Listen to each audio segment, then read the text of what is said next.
飲食就可以醫癌。OK 嗱，呢個唔可以咁樣計嘅。當一個飲食可以致癌，唔等於飲食可以醫癌。OK， 但係我哋必須，如果行喺自然療法當中，或者一個真正嘅真知識底下嚟到醫呢個病嘅時候咧，佢必須要喺呢個飲食上面咧，必須要改善。如果唔係咧，佢繼續嚟到引致個人患癌嘅效應嘅時候，冇可能有得醫嘅。即係所以最基本就係話煙酒一定要戒啦嚇，味精啊嗰啲一定唔食噶啦。其他嘅嘢咧，最小心有幾樣嘢。第一，煎炸嘢唔可以食。OK， 所有煎炸嘢食唔可以食，因為佢係高致癌。當個油一滾220度嘅時候，佢就出現致癌效應。第二類 BBQ 燒烤嘢食唔可以食。OK， 就算個癌退咗之後都唔可以食。特別係啱啱燒完出嚟嘅時候咧，佢係一種高致癌嘅物質喺度。第三類就係我哋平時講翻好多中國人好興咧，就係喺癌症人當中，人參 OK， 人參包括高麗參、長白參等等，唔包括花旗參、黨參類嚇。咁咧人參我哋講人參類唔可以食，人參、鹿茸 OK， 鹿茸包括鹿尾巴。雪蛤膏嚇，好多人中意食雪蛤，其實雪蛤膏係荷爾蒙，係最危險。仲有燕窩 OK， 高蛋白質喺癌症病人當中唔可以食。其他肉類應該減低 OK， 應該減低，特別係雞類嗰啲咧，佢如果唔係有機嘅 organic 嘅雞咧，係基本上面要避噶啦 OK， 就要避噶啦嚇。咁其他嘅食物喺肉類當中，我哋要減低 OK， 少啲食 OK。亦都有好多嘅研究，當然咁咧就係純粹行一個素食素食咧包括我哋呢個macrobiotics 咧雜糧食療 macrobiotics diet 咧係已經做咗好多研究主要用雜糧食法。咁呢一類咧係可以將個癌延遲咗好耐 OK， 或者個癌病患者可以令到佢復發嘅機會減低好多，呢個肯定咗嘅。不過呢個飲食習慣係唔可以醫癌 ，OK？ 個退癌嘅效應並不高。第二類嘅飲食咧係生機飲食法 ，which is 咧係飲食生，盡量食生嘅嘢。呢個係我比較 recommend 嘅，呢個係我覺得最好嘅飲食方法。不過一個癌症患者病人，佢喺一剎那裏邊患癌。心理裏邊好大壓力，突然間喺食物上面完全改嘅時候呢，係好複雜，個身體係接受唔到嘅，人亦都未必接受到，咁一個大混亂狀態。咁所以我會提議咧，就係盡量素食，盡量素食 ，OK， 行喺生機飲食法裏邊。但係同時，如果佢未適應到嘅時候，佢食少量嘅肉，一日大約平均一個人可以消耗係4安士嘅肉，少量嘅肉，唔好太多啦。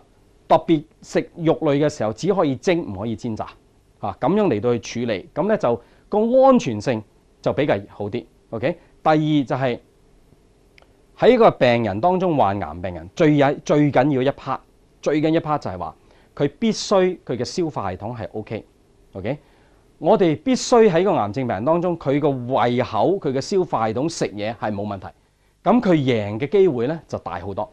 如果佢已經係食唔到嘢嘅時候咧，處理係好難嘅，所以喺癌症病人當中咧，我哋叫做消化好咧，我哋叫胃功能好啦，或者叫胃火好啦我哋叫好中國好興咁講胃火好。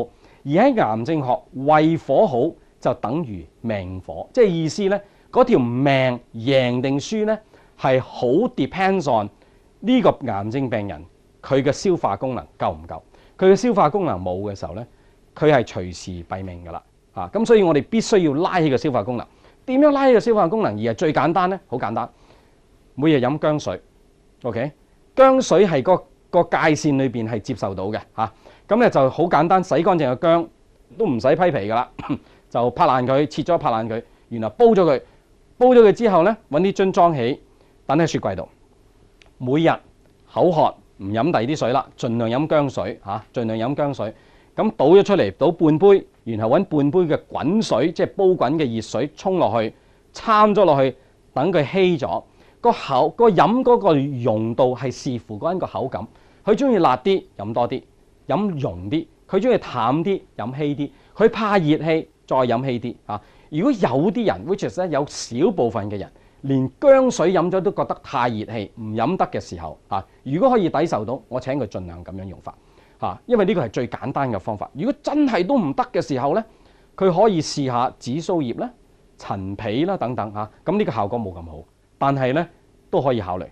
佢必須要每日咁飲住，如果唔係 otherwise 咧，佢就要食住酵素，食住消化酵素幫住佢消化。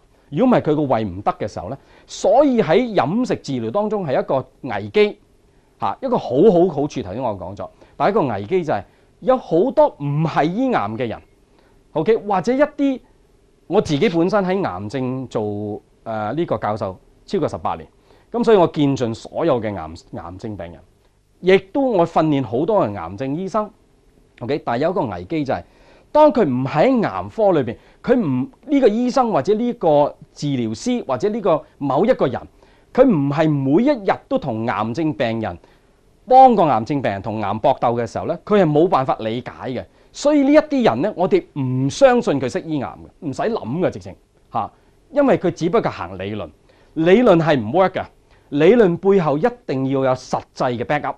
即係意思咧，每日你見到個病人，你用嘅藥裏邊幫到佢定幫唔到佢，你要知道，就唔係講一套嘅啫。即係講我咁樣飲食就得，我真係唔相信。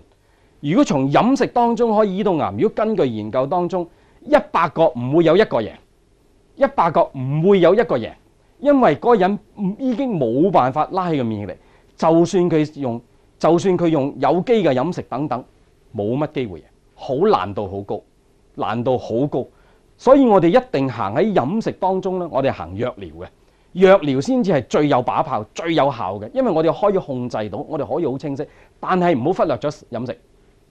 飲食佢哋我哋講咗啦，咁我哋唔再 details 提啦嚇。咁有機會可能我哋開一個飲食嘅研討會嚇。咁咧，但係呢個薑水一個好簡單咧，就係可以托住佢個胃口，令佢立於不敗先。OK， 好多時候咧，我都好多時候咧就行喺好多飲果汁，好多人咧。好興飲好大量嘅果汁 ，OK？ 飲好大量嘅蔬菜汁，其實係一個危機嚟嘅。佢有個好處，但係個危機就係佢令到個消化系統胃寒，個病人好容易就開始食唔到嘢，跟住就昏迷，就出事。咁所以呢個必須要小心。第二咧，更加要小心就係當佢如果係做緊化療、電療、手術，而佢唔係做緊自然療法醫學嘅治療當中，佢嘅飲食請佢唔好改。意思即係話咧，佢要做緊打緊化療針嘅時候咧，佢身體係非常之虛弱嘅，所以佢必須要大量食肉。OK， 大量食肉。當然我哋提議唔好食煎炸類啦，但係佢必須要大量嘅補身、大量嘅補湯，托住佢身體，希望佢喺化療打針嘅時候，個化療針嘅毒性唔會損傷佢太多。希望個化療針可以達到某一個程度效果。OK， 所以飲食必須要配合。一定要配合佢係做緊咩治療，唔可以一成不變嘅，唔可以嘅。如果佢打緊化療針，你叫佢行生機飲食法；佢打緊化療針，你叫佢食素食，你係推佢去死亡，佢一定輸嘅，而家輸得好快嘅，唔可以嘅。呢個係好小心。但係當佢化療失手或者佢唔用，行喺自然療法當中咧，我哋就開始飲食啦。而飲食當中，我哋就要托住佢嘅消化系統。托住消化，令到佢只有成日都要揾嘢食，就唔係成日都唔肯食嘢。OK， 呢個好緊要。OK， 咁咧呢個我哋就評核咗喺飲食當中咧。嗱，俾一個好簡單嘅嚇，邊一類嘢應該食多啲，邊類嘢應該食少啲。咁大家其實都大約知道。如果喺治療癌當中咧，我哋相信海藻類、昆布類呢一啲嘅 seaweed 類呢一類螺旋藻呢啲咧，因為呢啲屬於好高鹼嘅食物。飲食之所以我哋要食素咧，係因為我哋行緊一個酸鹼法，一個酸鹼治療法。癌細胞咧，我哋嘅身體嘅血液個酸鹼性係 pH 7.35到7.45，亦都有啲人講係7.3到7.4。當我哋食咗啲酸性嘅食物嘅時候咧，身體要平衡嗰個血液。個血液有一個 buffer system， 一定要維持喺呢個酸鹼性嘅時候，就將酸性嘅物質，我點為之酸性物質咧？係個礦物質分泌，個礦物質嗰個分佈嚟到去定佢酸定鹼。OK， 當呢啲屬於酸性嘅食物，身體係唔要。